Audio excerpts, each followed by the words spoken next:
അങ്ങനെ ട്രിവാൻഡ്രം സൂവിൽ നിന്നും നല്ല അടിപൊളി കാഴ്ചകളെ കണ്ടുകൊണ്ടിരിക്കുകയാണ്. മുതല സാറിനെയും അതുപോലെ തന്നെ ലയണിലെ ഫീമെയിലും മെയിലും ഒക്കെ ഉണ്ടായിരുന്നു. കടുവ, പുലി, അങ്ങനെ പറഞ്ഞിടാൻ കഴിയാത്തത്ര അടിപൊളി കാഴ്ചകളായിരുന്നു കണ്ടത്. ഫുള്ളും ഒരുപാട് മൃഗങ്ങൾ പുതുതായിട്ട് വന്നെന്ന് എനിക്ക് തോന്നി. ഞങ്ങൾ ഇതിന് ഒരു 4 വർഷം മുമ്പ് പോയപ്പോൾ ഇത്രയൊന്നും ഇല്ലായിരുന്നു എന്നാണ് എൻ്റെ ഒരു ഓർമ്മ.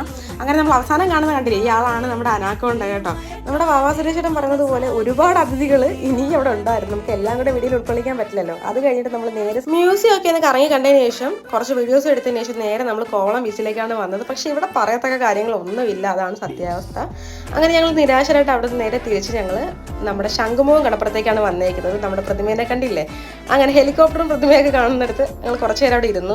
എന്നിട്ട് അവിടെ റിലാക്സ് ആയതിനു ശേഷം നേരെ നമ്മൾ അടുത്തടുത്തേക്ക് വന്നു. ട്രിവാൻഡ്രത്ത് ലുലു മോൾ വീണിട്ട് ഞാൻ ആദ്യമായിട്ടാണ് വരുന്നത്. ഒരുപാട് വട്ടം അച്ഛനെ എയർപോർട്ടിൽ കൊണ്ടുവിടാനായിട്ട് വന്നിട്ടുണ്ടെങ്കിലും ഇവിടെ വന്നിട്ടില്ലായിരുന്നു. ഞാൻ ഫസ്റ്റ് ടൈമാണ് കയറുന്നത്.